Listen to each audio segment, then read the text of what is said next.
Soy fellow de la quinta cohorte de LEED, así de que me da muchísimo gusto siempre poder colaborar con el programa para, pues cada vez que es necesario compartir alguna de las experiencias y devolver un poquito todo lo que obtuvimos de este programa, todos aquellos que hemos egresado. Nos, bueno, me pidieron hablar sobre un poco sobre el tema de cómo se mide la deforestación en México, y a partir de eso podemos desarrollar un diálogo sobre ya los temas más específicos de la causalidad de la deforestación. Ahorita daría una presentación más técnica de cómo la Comisión Nacional Forestal y bajo qué mandato realiza la medición sobre la deforestación. Eh, Les comento, ya en alguna ocasión estuve a cargo de la política de lucha contra la deforestación entre 2010 y 2014, cuando estuve en la CONAFOR en una primera etapa. Y desde entonces pues he estado involucrado en los temas de impulso a una política nacional sobre lucha contra la deforestación, y con impulso a la participación de los gobiernos subnacionales para lo mismo. Entonces, pues si gustan, empiezo la presentación, Amira, eh, para ver si podemos darnos algo de tiempo. Voy a tratar de hacerla rápido para tener más tiempo para preguntas, si les parece.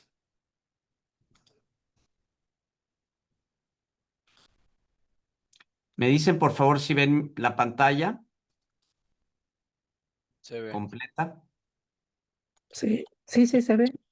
Bien, para poder medir o poder tener una política efectiva de lucha contra la deforestación, pues hay que medirla y hay que saber qué es lo que sucede en los procesos espaciales para poder definir acciones que se deban realizar en torno a reducir la deforestación y la degradación forestal en México. A ver, bien. La medición de la deforestación está enmarcado en la legislación, la Ley General de Desarrollo Forestal Sustentable y en el Estatuto Orgánico de la CONAFOR, en estos artículos y fracciones, por si gustan buscarlo, donde establece la atribución de la CONAFOR para generar información sobre la dinámica de la cobertura de los ecosistemas forestales, incluyendo la deforestación y la degradación forestal. Asimismo, la Ley General de Cambio Climático establece que es atribución de la CONAFOR de diseñar estrategias, políticas, medidas y acciones para transitar a una tasa 0% de pérdida de carbono en los ecosistemas forestales, y a partir de estos elementos se lanzó desde 2017 la publicación en el marco de la Comisión Intersecretaria de Cambio Climático, la Estrategia Nacional de Reducción de Emisiones por Deforestación y Degradación.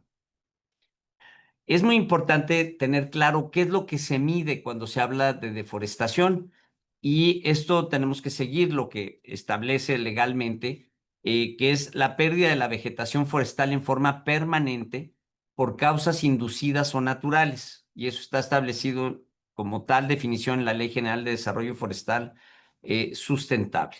En el panel intergubernamental de expertos sobre el cambio climático, el IPCC, en 2019 establecen como definición la conversión directa inducida, hay que decir, por el ser humano, de una tierra forestal boscosa a tierras no forestales. Y operativamente, nosotros consideramos que es la pérdida de tierras forestales originadas por el cambio de uso del suelo a no forestal, ya sea agricultura, ganadería, asentamientos urbanos, infraestructura, de forma permanente. ¿Qué consideraciones hay para su evaluación? Cuando se mide la deforestación, hay una serie de características para determinar que un terreno cumple con la definición de bosques, que antes de la perturbación, es decir, del cambio de uso, la cobertura de vegetación leñosa en la tierra forestal debe de ser mayor al 10%. Con esto término es una cobertura en una hectárea, si hay 10,000 metros cuadrados, 1,000 metros cuadrados deberían de tener de cobertura dispersa de la vegetación y ya es considerado como una vegetación forestal o definido como bosque en sus diferentes características: herbáceo, arbustivo, arbóreo, secundario, arbóreo o primario. Segundo, consideración es que la pérdida de la cobertura de vegetación leñosa por debajo del umbral del 10% se mantiene durante todo el periodo de evaluación. Es decir, que esa pérdida en el periodo que se evalúa la deforestación, por debajo del umbral, se mantiene durante todo el periodo de la evaluación del análisis.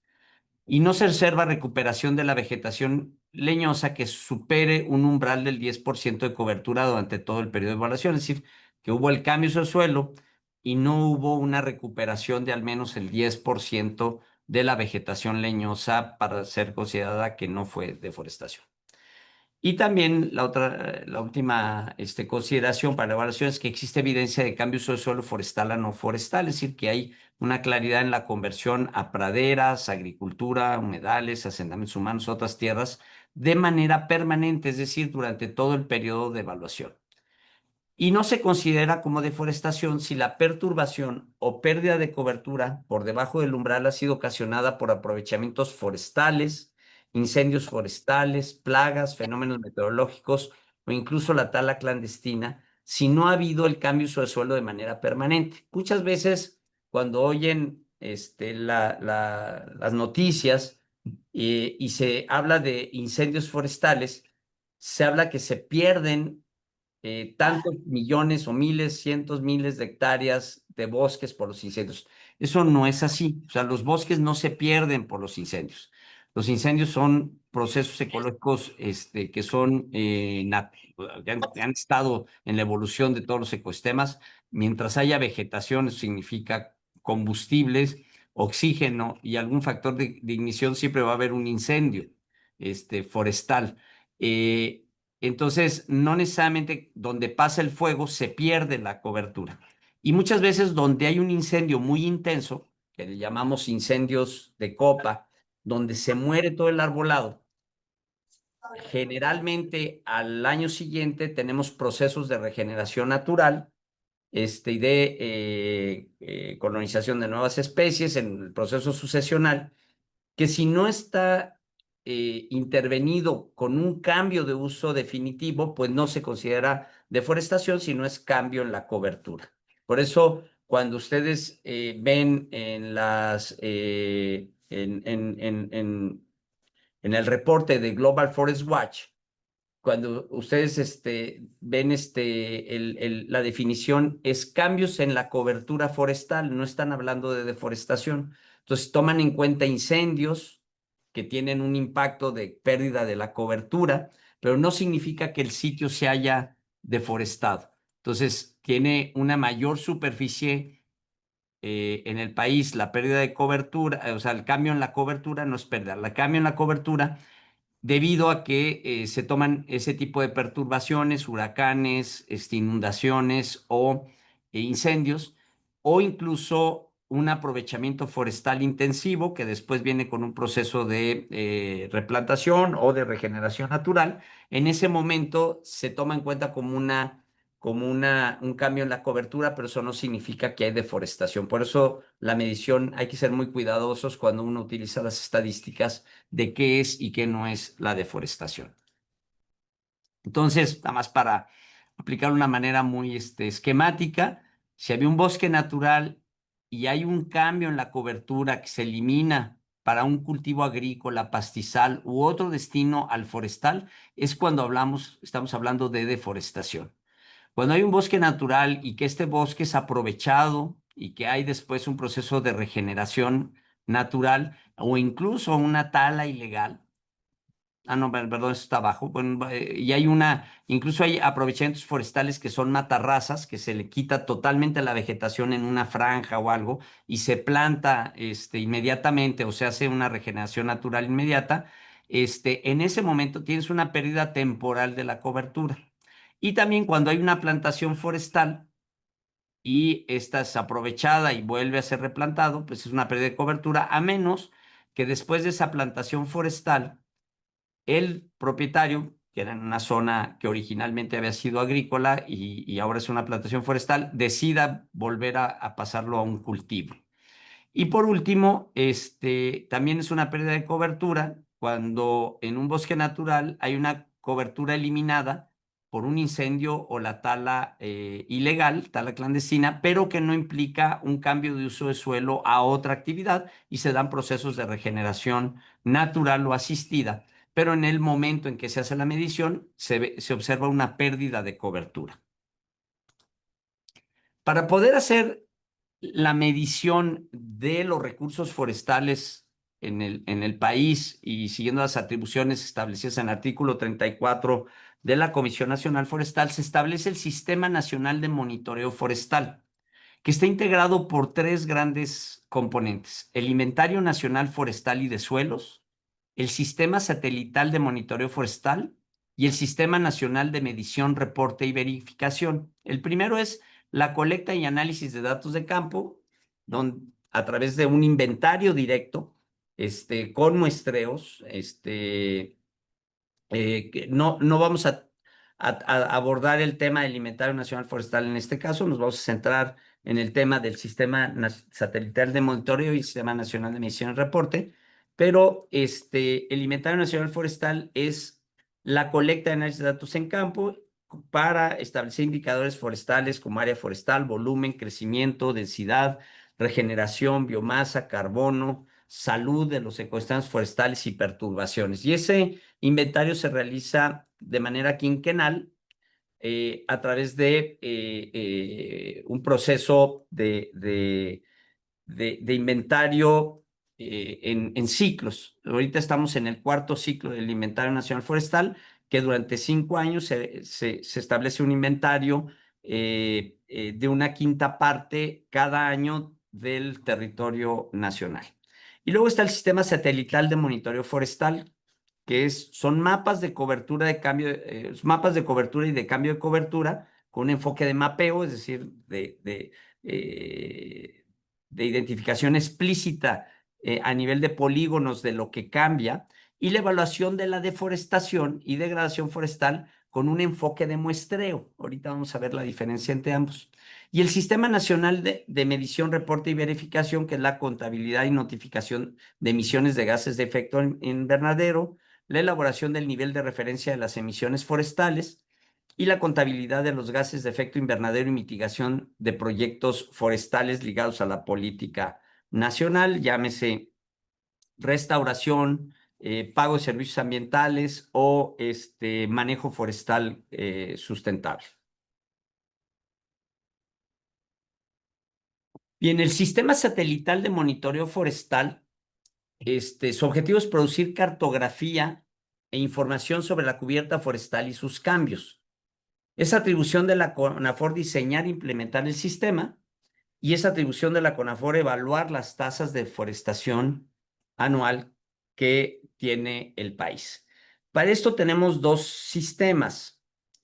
Un sistema nacional de muestreo que nos permite hacer los reportes a la Convención de Cambio Climático, que son y elaborar anualmente la tasa de deforestación a nivel nacional, subnacional, y luego están los mapas de cobertura del suelo a nivel subnacional, que son mapas de cambio de cobertura, que después vamos a ver que son diferentes al muestreo, porque en estos son cambios explícitos mapeados a nivel, a una escala mucho mayor.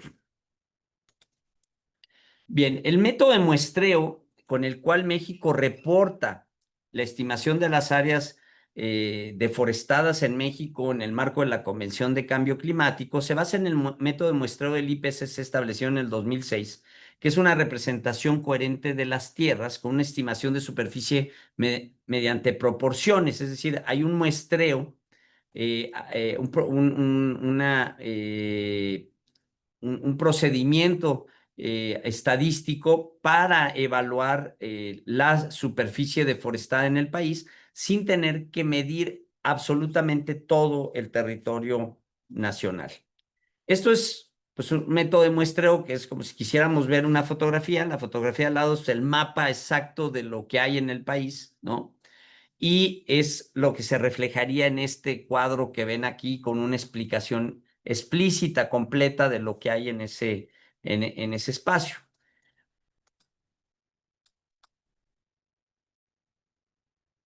Sin embargo, hacer eso, pues tendría un trabajo tan exhaustivo y tan grande que sería sumamente difícil realizarlo cada año a nivel del territorio nacional para la presentación de los reportes a la Convención de Cambio Climático y la generación de los indicadores nacionales, para lo cual se establece una malla de muestreo, ¿no? Que está establecida en la metodología del IPCC. Se utilizan imágenes de satélite de diferentes fuentes para que en estas parcelas de muestreos, y estas parcelas de muestreo están asociadas a la malla nacional de conglomerados del Inventario Nacional Forestal, que ustedes ven aquí a la izquierda.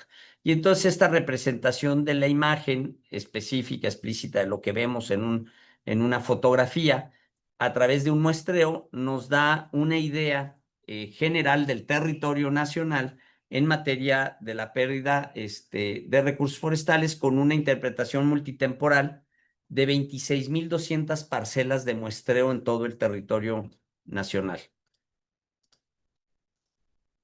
A ver, no sé por qué no. Ya.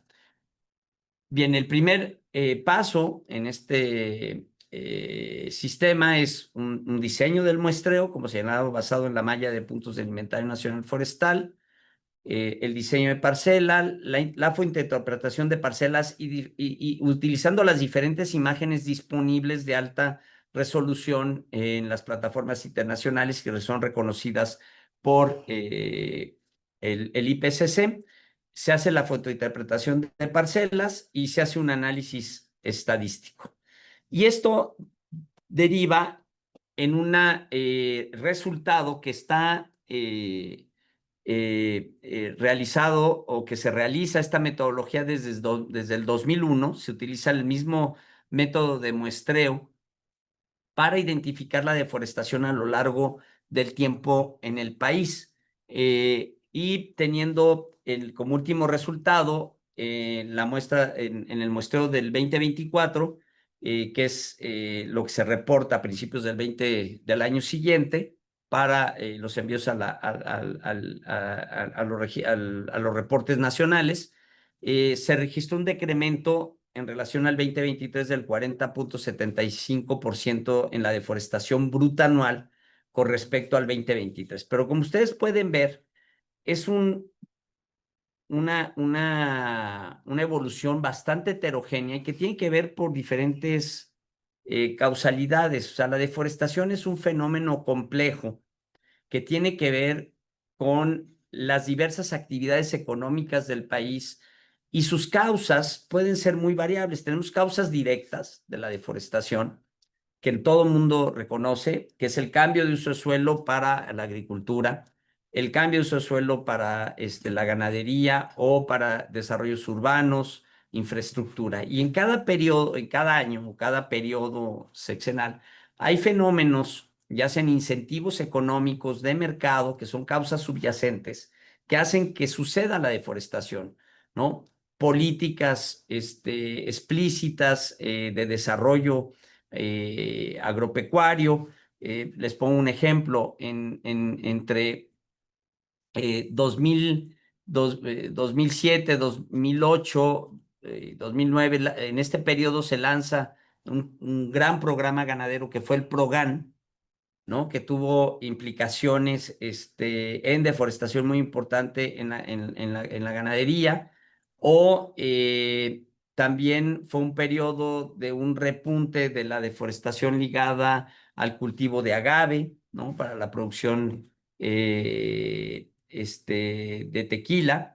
Y así, en cada hay una serie de factores que han sido determinantes, pero podemos ver un periodo muy alto de deforestación entre 2009 y 2016, y después hubo una baja importante cuando se elimina, por ejemplo, en 2016, los programas ganaderos en México, que estaban relacionados con la compra de vaquillas y de ampliación del hato ganadero, que eso tiene un impacto directo, inmediato en la demanda de recursos forrajeros, ¿no? Si quieren, después podemos platicar en las preguntas sobre las causas de deforestación en diferentes lugares. La deforestación bruta por región, podemos ver cómo, por ecorregión, perdón, podemos ver cómo los principales ecosistemas que han sido afectados a lo largo del tiempo han sido las selvas cálido-húmedas en el sureste del país, parte de algunas selvas medianas en el Pacífico y el Golfo, y las selvas cálido-secas, que están principalmente relacionadas con los bosques tropicales caducifolios, ¿no? También ha habido un cambio de uso de suelo de manera importante en el caso de sierras templadas, en buena medida en algunos lugares, en algunos estados, por el desarrollo de cultivos como el aguacate.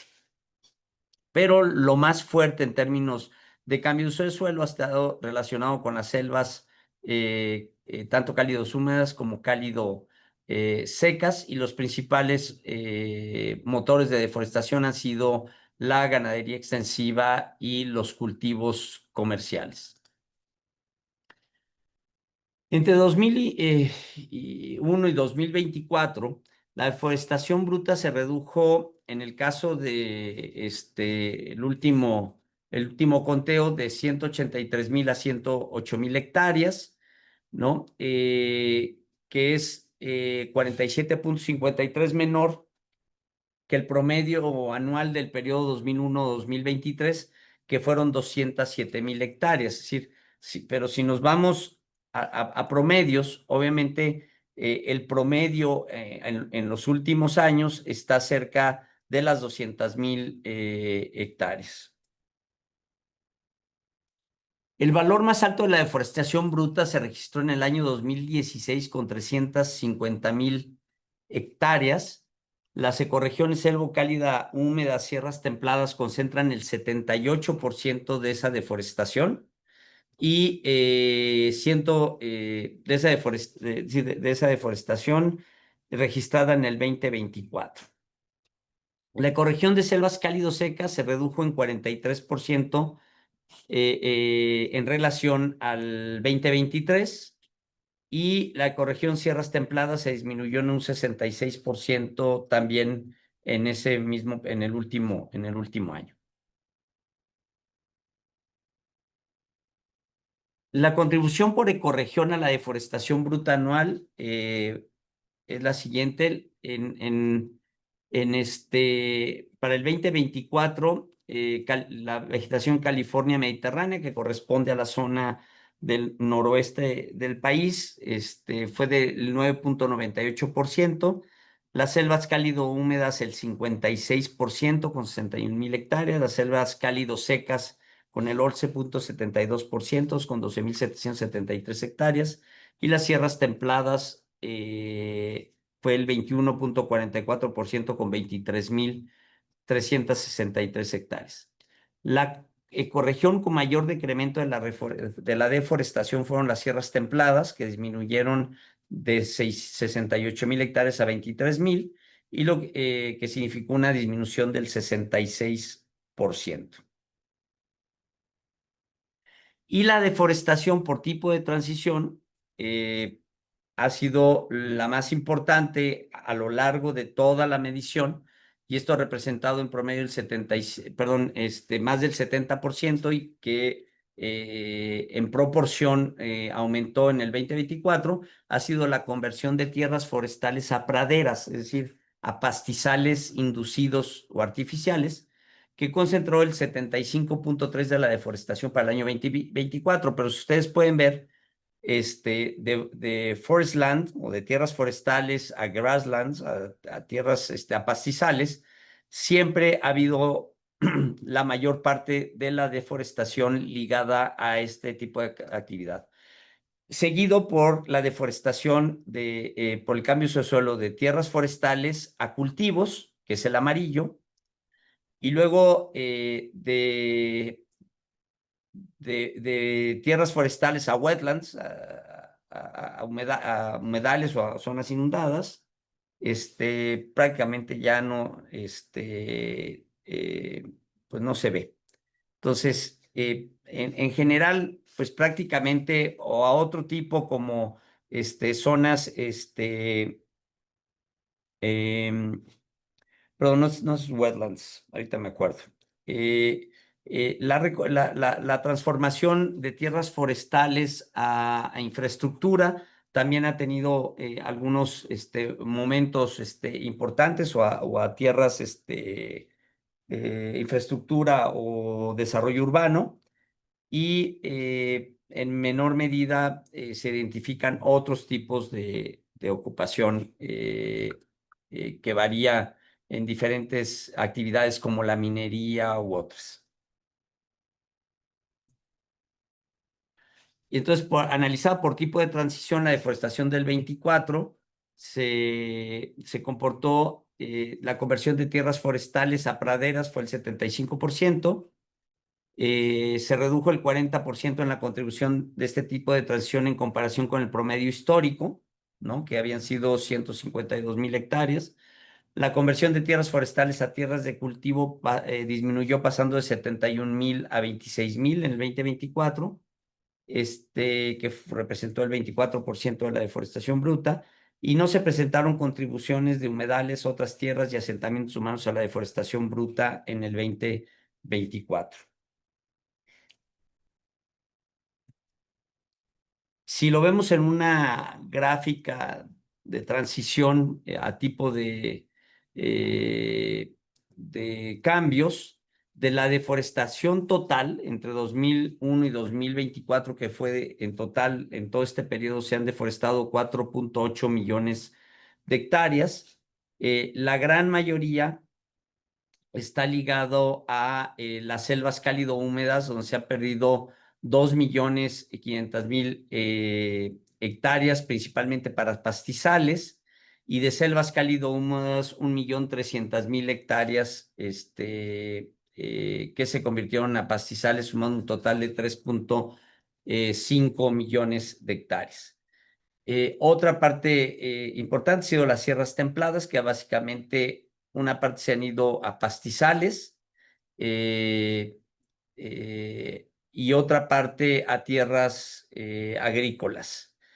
Y en el caso de las grandes planicies, California Mediterráneo, elevaciones semiáridas meridionales, que han sido las menores superficies de cambio, principalmente estas han estado ligadas o en menor medida, una cantidad similar entre pastizales y tierras agrícolas, y todos los tipos de ecosistemas de una u otra medida han tenido pequeños impactos en asentamientos humanos.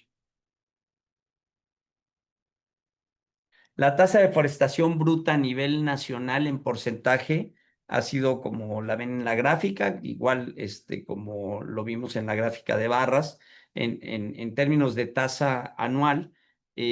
Actualmente tenemos una tasa equivalente a los años 2017 y 2001, con un 0,1% por ciento de la deforestación anual.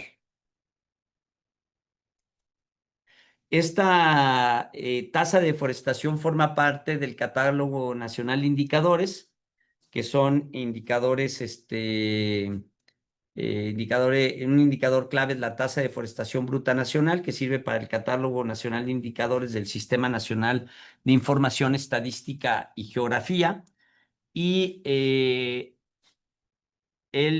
indicador de tasa de deforestación bruta nacional, y sirve para el sistema de información de los objetivos de desarrollo sostenible en el indicador 15N2.1, tasa anual de deforestación bruta nacional. Es decir, el sistema nacional de indicadores del INEGI toman como un indicador oficial la tasa de deforestación bruta nacional. Y este catálogo nacional de indicadores sirve para el monitoreo de programas públicos y reporte nacional e internacional del Programa de Medio Ambiente y Recursos Naturales, que es el PROMARNAT, que tiene como indicador superficie de bosques, selvas y manglares de México, el Programa Especial de Cambio Climático, cuyo indicador es superficie de bosques, selvas y manglares, el Programa Nacional Forestal, que tiene como indicador la tasa de deforestación bruta nacional, el indicador porcentaje de variación de las emisiones de gases de efecto invernadero con relación a las emisiones proyectadas, y es utilizado en el catálogo, como dijimos, del Nacional de Indicadores, y el indicador de tasa de deforestación bruta nacional, como ya señalamos, que sirve también al sistema de información de los objetivos de desarrollo sostenible.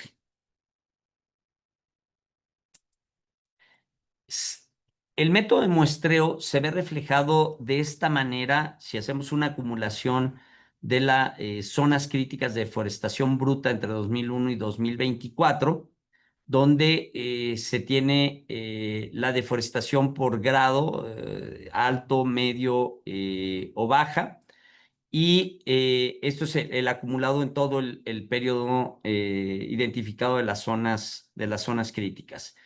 Este análisis de deforestación por muestreo no puede darnos datos o información específica de mapas de cambio, porque su método de muestreo no permite identificar en un mapa en los cambios en toda la cobertura forestal de cualquiera de las entidades, sino nada más muestra los sitios donde se concentran los mayores cambios y a qué tipo de uso cambió a la hora de realizar el muestreo. No sé si tienen algún comentario o pregunta de esta etapa del de la presentación, o quieren que sigamos eh, hasta terminar. No sé qué prefieren. Hasta terminar, yo creo, Sergio. Ok, bueno. Y lo que yo quería después es dar un poco más de tiempo para que podamos hablar un poco de tener espacio de preguntas y poder hablar del problema de deforestación en cada uno de los lugares donde se ha hecho mediciones del fenómeno. Bien, el otro sistema que señalamos es el mapeo, que es el mapa de cobertura. Este es un mapeo explícito que, a diferencia del muestreo, hace el análisis de la cobertura en diferentes temporales. Esto se realiza a nivel subnacional, que es, como dice aquí, especialmente explícito. Y este mapa de cobertura se realiza en colaboración con los gobiernos estatales para tener una representación explícita de los sitios donde cambia la vegetación de un uso a otro. En este caso, que es el caso de Chiapas, se hacen clasificaciones de diferentes clases de cobertura, en este caso 32 clases de cobertura. Se hace un análisis a una escala 1/75,000. La unidad mínima mapeable es 1 hectárea, que eso ya es bastante preciso a la hora de verlo reflejado en el territorio. Se iniciaron estos trabajos de cobertura subnacional con un año base 2016, ¿no? para tener una exactitud total del 86%. Es decir, el nivel de incertidumbre es muy bajo y se tiene una representación bastante real, bastante buena de la realidad. Se han hecho análisis en el caso de Chiapas para periodos 2000, 2003, 2003, 2011, 2011, 2014 y 2014, 2016 para poder, con el año base a partir de este momento para el monitoreo consecutivo, este documento 2000 de 16 y sigue siendo a unos 75,000, pero este mapa de cambio de cobertura, o sea, el mapa de cobertura se hace con 32 clases de cobertura, pero para simplificar el análisis del cambio de cobertura solamente se utilizan 6 clases para poder ser mucho más preciso o tener menos discrepancias a la hora de estar midiendo el cambio de cobertura en un territorio y estas clases de cobertura están ligadas a las selvas baja y medianas perennifolia, los pastizales cultivados inducidos, la selva alta perennifolia, las tierras agrícolas de cultivos anuales, la selva mediana caducifolia, los bosques de coníferas, los bosques mesófilos, agua, selva caducifolia, manglar y petén y tierras agrícolas y cultivos perennes. En el caso de Jalisco se realizó un ejercicio similar con 36 clases para poder hacer un análisis de mapa de cobertura y de cambio en la cobertura. Estos mapas de cobertura están disponibles en el IDEFOR, que es la plataforma del sistema de información forestal del país, y que se han hecho análisis validados por los gobiernos estatales en estados como Jalisco, Chiapas, Campeche, Yucatán y Quintana Roo para los periodos 2000, 2003, 2011, 2014, 2016 y 2020. Para Tabasco, cambios del 2016 a 2020, igual que Oaxaca. Y en proceso de elaboración de los mapas 2016 están Coahuila, Nuevo León, Michoacán, Estado de México, Querétaro y Morelos. Y estos mapas se realizan en estos estados porque ha sido, por un lado, o resultado de un proceso de la política nacional en estrategias de lucha contra la deforestación, como los 5 estados que estuvieron primero en la iniciativa de reducción de emisiones por deforestación y degradación, que son los 5 primeros que ven en el lado izquierdo de la pantalla, y estados como Oaxaca que se han integrado y Tabasco se han integrado recientemente en estas agendas, y en el caso de Coahuila y Nuevo León, que forman parte también de una iniciativa de reducción de emisiones por deforestación y degradación vinculadas al Biocarbon Fund. Y también se tienen en estos análisis las características técnicas del mapa de cambio de cobertura. Por ejemplo, este es el caso de Quintana Roo, donde se puede ver la presión, cómo ha cambiado entre el periodo 2016-2018 a la pérdida entre 2018 y 2020. Si ustedes ven la tabla de barras que está a la izquierda, viene por municipio cómo ha cambiado, y tenés municipios como Bacalar, José María Morelos, Felipe Carrillo Puerto, Benito Juárez, Lázaro Cárdenas, que han tenido un fuerte cambio de uso de suelo entre 2018 y 2020, ¿no? Y lo podemos ver reflejado en este mapa. Lo rojo que ven es de tierra forestal a tierra no forestal, ¿no? Que la parte norte, pues es evidente, está principalmente focalizado al cambio de uso de suelo ligado a las actividades turísticas y crecimientos urbanos, mientras que el sur tiene una relación principalmente relacionada con la agricultura, la ganadería. Y en los mapas de cambio de cobertura, así es como se ven reflejados estos mapas.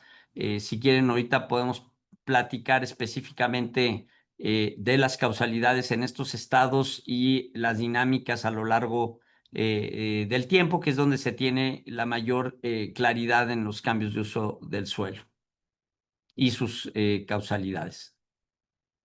Bien, pues eso es. Cuéntanos si tienen alguna pregunta y podemos t-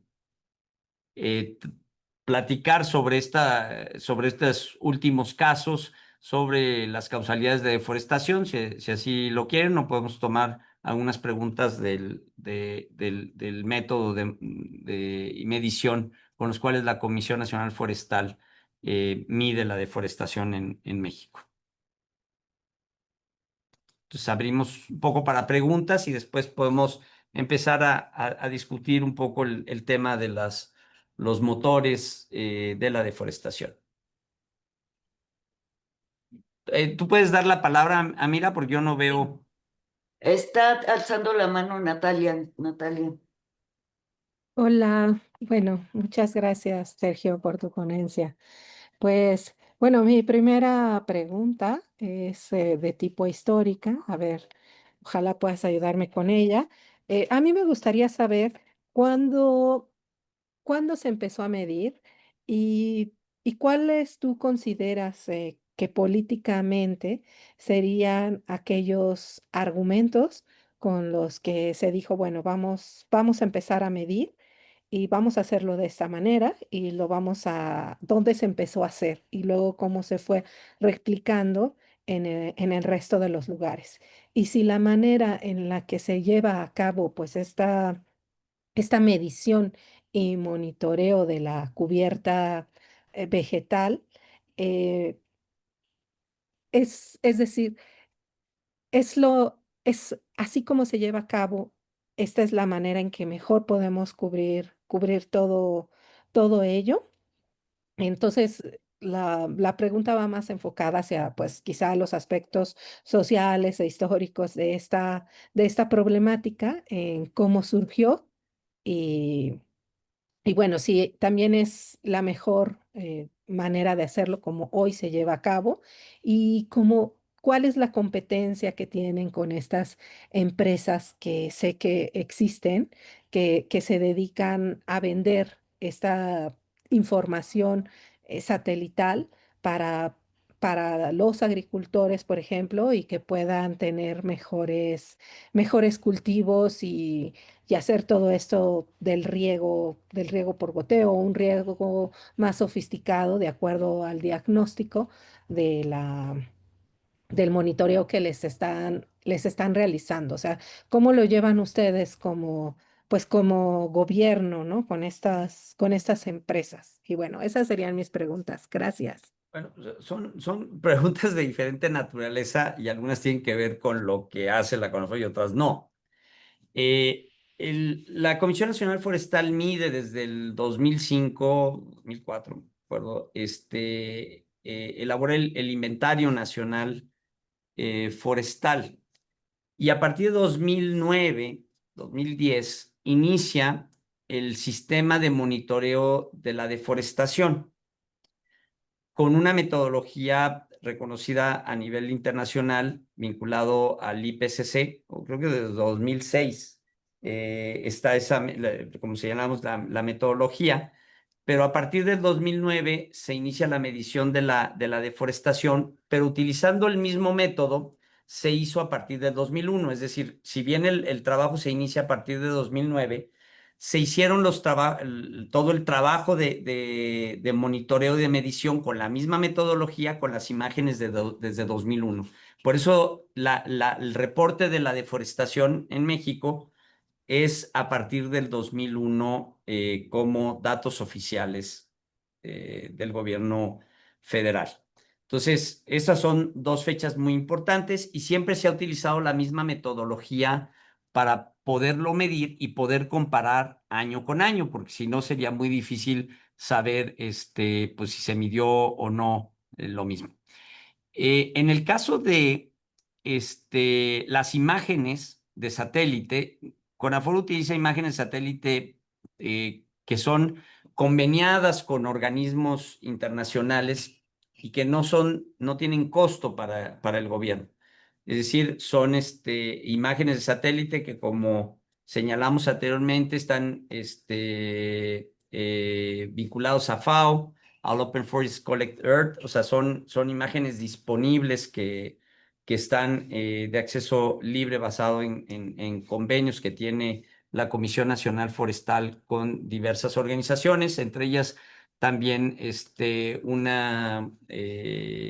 imágenes de satélite del sistema Planet del gobierno de Noruega. O sea, CONAFOR tiene acceso a diferentes imágenes de satélites para hacer la fotointerpretación relacionado al inventario. Y en el caso de las imágenes de mayor resolución, también está vinculado a convenios y acceso a imágenes sin costo para el gobierno, para también los análisis de cambio de cobertura a nivel subnacional, que cuando es necesario tomar información todavía más de detalle, se utilizan imágenes de satélite de un sistema que tiene el gobierno federal con Landsat y la defensa y la Secretaría de Agricultura para utilizar imágenes de alta resolución en caso de ser necesario.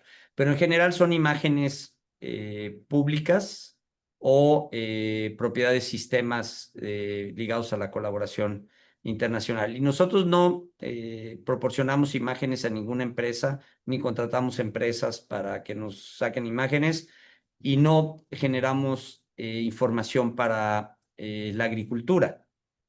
O sea, esa es otra escala, y eso lo tiene la Secretaría de Agricultura a través del sistema de imágenes Landsat Spot que tiene la Secretaría de Agricultura para el sistema de información agropecuaria, que es el SIAP. No sé si contesté todas tus preguntas, pero... Gracias, Sergio. Dolores Álvarez quiere preguntar. Dolores.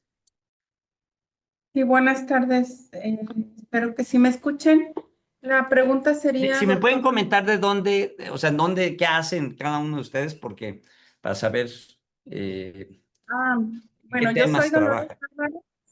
Soy Dolores Álvarez, trabajo en el Colegio de Jalisco en investigación. Y la pregunta, doctor, sería, bueno, si nos puede o me puede mencionar quizás algún ejemplo de alguna política generada a partir de todas estas mediciones que la CONAFOR hace, ya que pues a partir de las mediciones y de conocer las causas, podrían haberse generado, como usted lo mencionó al principio, algunas políticas públicas para contrarrestar la deforestación. Quizás en los ejemplos que usted nos iba a poner tendría alguna de estas cosas, políticas, ¿no? Que yo no sé si les Sí. toque todas a la CONAFOR o a otras áreas también de los gobiernos, ¿no? Estatales y nacionales. Y nacional, perdón. Gracias. Sí, mire, la medición de la deforestación en México es una obligación, una atribución de la Comisión Nacional Forestal. Como ustedes pudieron ver, la deforestación está ligada a fenómenos que no tienen que ver con el sector forestal, sino básicamente con con otros sectores del desarrollo. La ganadería, el desarrollo agrícola y pecuario, la expansión de la agricultura o de la ganadería, la expansión de infraestructura, crecimiento de las ciudades. Sin embargo, la CONAFOR sí ha impulsado instrumentos para ir conteniendo esta deforestación. Entre 2012, o sea, a partir de 2011, no, bueno, la implementación empieza en el 2012-2013. El gobierno federal lanza un nuevo enfoque de la política forestal que se llamó la política de bosques y cambio climático, articulando el tema forestal con otros usos del suelo en el territorio nacional. Desde el 2010, desde el 2011 se establecieron los primeros convenios entre la Comisión Nacional Forestal y la Secretaría de Agricultura para discutir sobre el tema de la deforestación y las causalidades relacionadas con en relación a la agricultura y la ganadería. A partir de entonces, estados como Jalisco, Chiapas, Quintana Roo, Yucatán, recientemente Oaxaca, Michoacán, han impulsado políticas para ir conteniendo este fenómeno. Por eso se tienen estas mapas explícitos de cambio de suelo para identificar dónde suceden estos fenómenos. Y este proceso de diálogo, discusión a lo largo de 2013, 2014, 2015, 2016, pues tuvo un cierto impacto en el diálogo para ir buscando medidas para contener la deforestación, pero aún insuficientes. Los estados, quienes han tenido dinámicas mucho más proactivas para atacar problemas muy específicos que afectan en su estado, como es el caso de Michoacán para el cultivo y Jalisco para el cultivo del aguacate, o el agave en el caso del boom tequilero de 2000, a partir de 2017. Los estados han tomado medidas en coordinación con el gobierno federal. Y les pongo algunos ejemplos. En el caso del tequila, el gobierno del estado de Jalisco junto con la CONAFOR generaron un mapa, este mapa de cambio de uso del suelo del 2016 y los mapas de cambio a lo largo de 2018, 2020, 2022. Y se identificaron los lugares donde está sucediendo la deforestación y ligado a qué actividad económica. En este caso se identificó que el agave y el aguacate, en el caso de Jalisco, son dos de los motores más ágiles en este periodo, a partir de 2017, y se diseñaron instrumentos, en el caso del agave, que fue un protocolo de agave libre de deforestación, acompañado de un certificado de no deforestación que se llama agave responsable ambiental, ligado a la denominación de origen del tequila y que está implementado en Jalisco, Guanajuato, está por iniciar su implementación en Michoacán y se está en pláticas con Nayarit para cubrir toda la denominación de origen.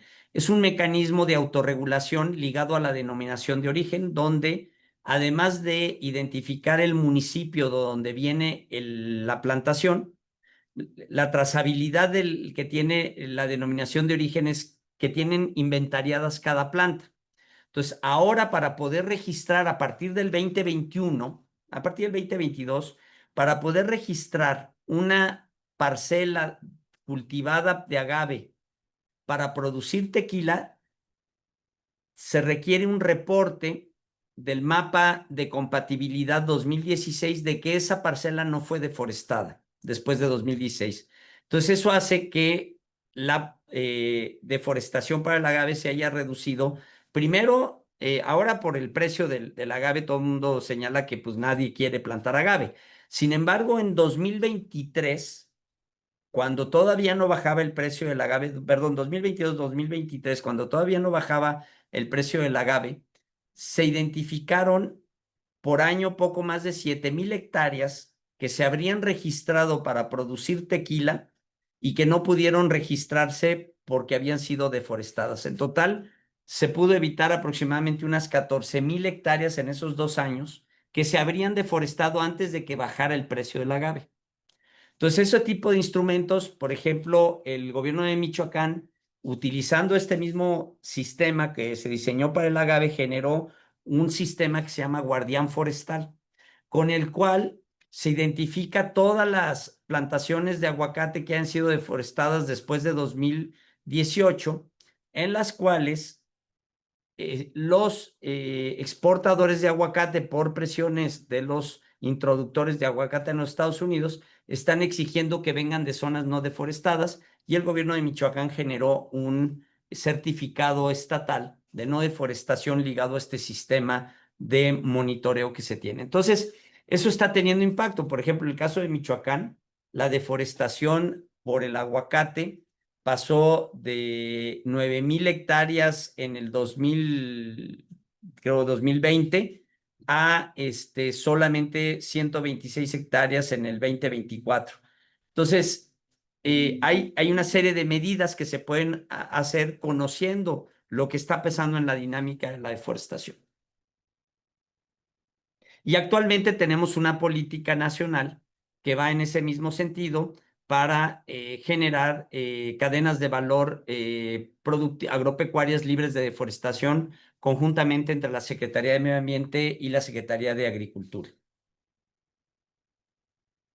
Gracias, doctor.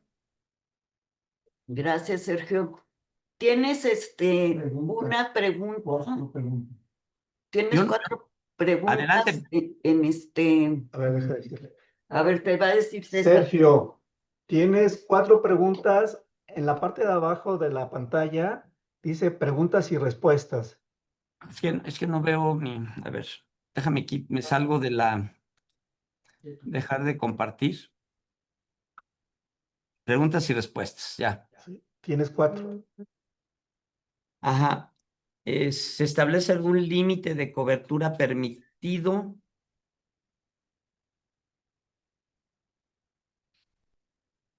No hay un límite. Obviamente, los procesos de desarrollo tienen impactos sobre los recursos naturales. Es decir, si tú vas a construir una infraestructura, pues hay evidentemente un cambio de uso del suelo y este está planificado y se reporta. No hay o sea, no se estableció un límite, prácticamente están suspendidos todos los cambios de uso de suelo, por ejemplo, para cultivos agrícolas, no hay ningún cultivo, ampliación de cultivos agrícolas donde hay permisos de cambio de uso de suelo, que es ni para la producción ganadera. Entonces, prácticamente todos los cambios de uso de suelo son ilegales y no deberían de estar permitidos. Sin embargo, el fenómeno de las actividades económicas hacen que las personas traten de valorizar más sus recursos naturales al no encontrar otras alternativas. Pero para eso se están diseñando estos instrumentos para detener esa presión. La zona donde hay más complicación en este sentido es el sureste, principalmente en el estado de Campeche, donde prácticamente la deforestación en Campeche en el 2023, pues representó casi un tercio de la deforestación del país, ¿no? Entonces, hay estados que tienen una mayor presión ligado a actividades económicas por dinámicas productivas y dificultades para establecer mecanismos de control. Tal es el caso de la expansión del sistema menonita en el sureste. No sé si quiere comentar algo más, Alicia, y de dónde, si puedes decir, Alicia, de dónde viene, o sea, de dónde vienes, a ver cuál es tu,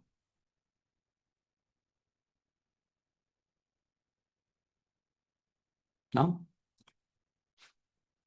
¿Sí me escuchan? Sergio, la gente que está en preguntas y respuestas es público en general que nada más puede comunicarse a través del Ah, chat de perfecto. preguntas y respuestas.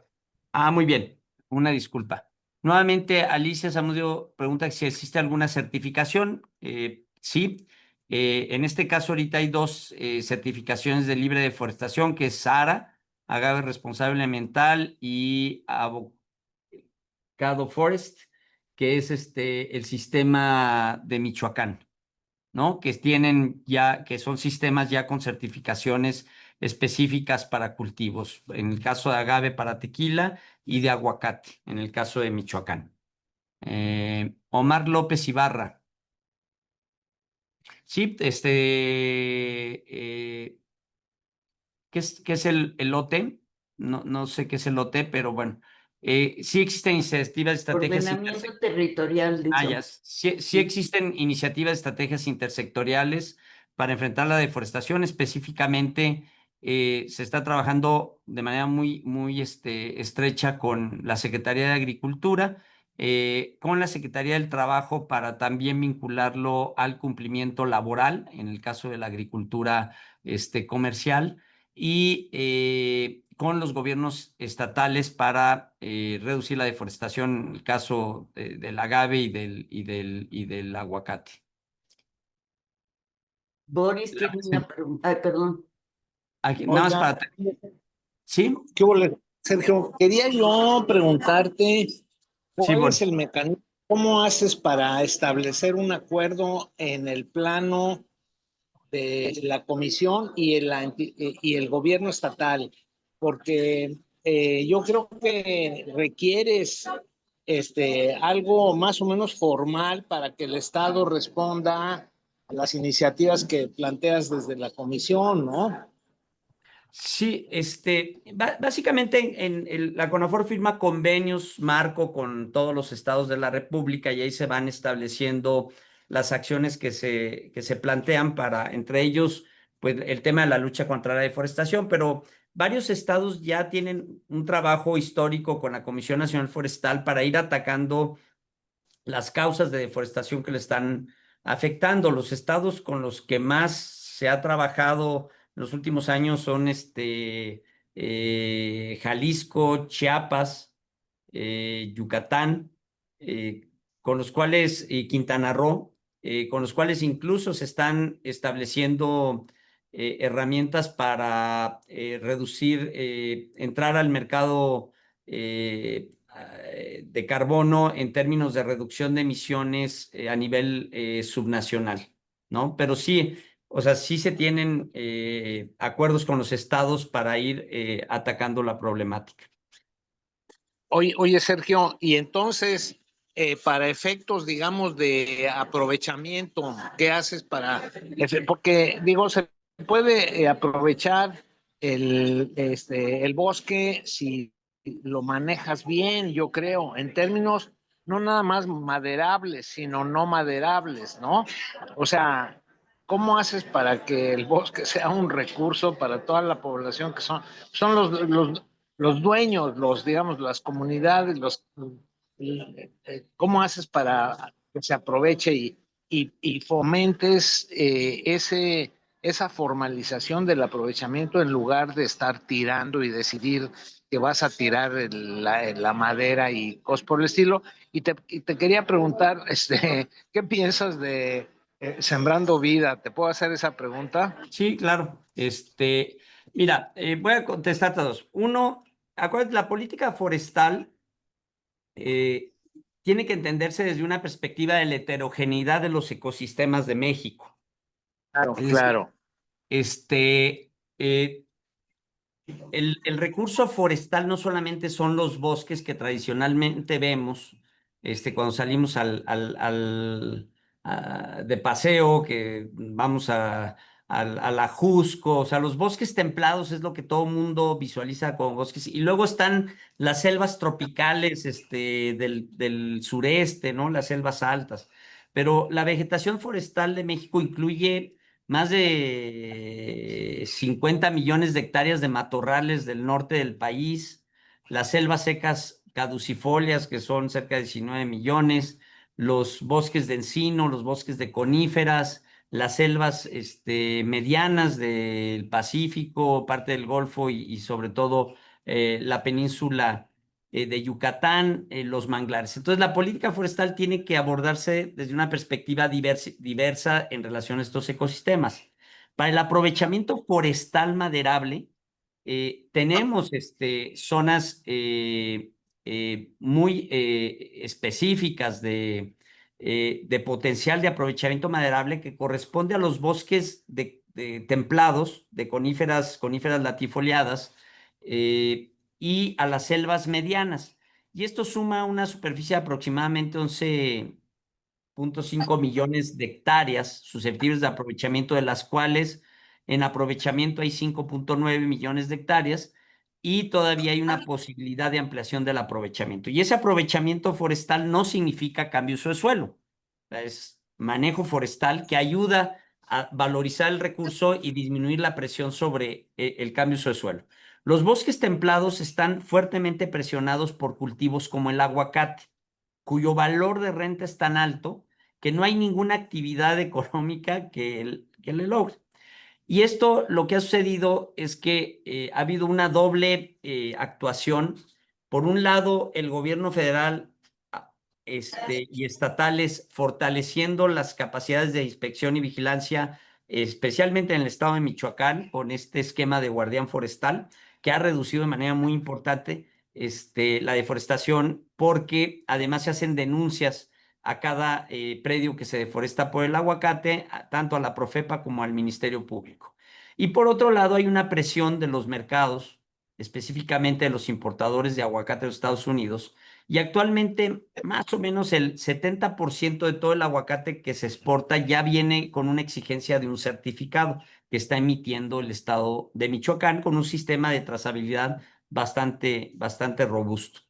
Lo mismo, esto podría replicarse a todos los estados que empiezan a tener una presión con el incremento del aguacate, porque su nicho ecológico está ahí en los bosques templados y el valor es mucho mayor. Entonces hay una acción conjunta entre instrumentos de mercado, instrumentos de certificación que puedes hacerse entre federación y estados y un reforzamiento de la inspección y la vigilancia para que pues haya consecuencias por el cambio de uso del suelo. Otro caso tiene que ver con los recursos forestales no maderables, ¿no? Ahí la superficie de los recursos forestales no maderables, además de los bosques templados, involucra todos los matorrales, las selvas secas, las selvas altas, las selvas subcaducifolias, los propios manglares. Y, y esto tiene implicaciones pues, territoriales muy amplias, pero el impacto de los bosques, de los aprovechamientos no maderables, es muy bajo. En realidad, son por el volumen que se tiene, si que ahorita busco el dato del volumen de aprovechamiento en toneladas, pero son productos que tradicionalmente conocemos como lechuguilla, agaves, fauna, tés, medicinales. O sea, hay una gran diversidad de usos, ¿no? Pero la presión es puntual y está ligado a permisos de aprovechamiento que pueden monitorearse y darle seguimiento. Y hay pocos casos de deterioro de no maderables que están generando una pérdida de las poblaciones, ¿no? Y donde había riesgos, se ha venido trabajando de manera muy intensa para reducir esos riesgos y generar sistemas sostenibles de manejo, como el caso de la candelilla en las zonas del desierto, que por cierto, el próximo fin de semana, el próximo lunes, va a salir la primera certificación del Forested Stewardship Council para una especie no maderable en México, ¿no? Que es la candelilla en el estado de Coahuila. Entonces, y esto es más o menos fácil, pero cuando hablamos del principal producto forestal maderable, yo siempre les pregunto y te pregunto a ti, Boris, ¿cuál es el principal producto forestal no maderable? Por la leña. No, hombre, sí, la leña. Y la leña genera una presión que no genera deforestación, pero sí degradación.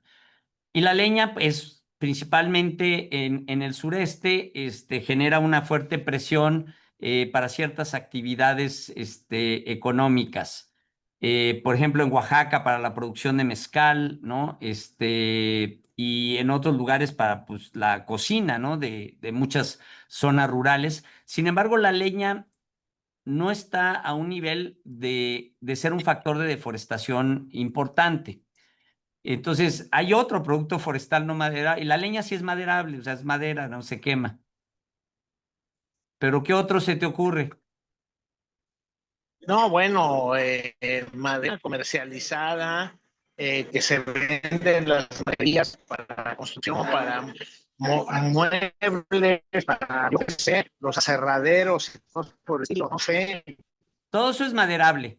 Y Pero te voy a poner el mapa del recurso forestal maderable no maderable más importante, y es el forraje.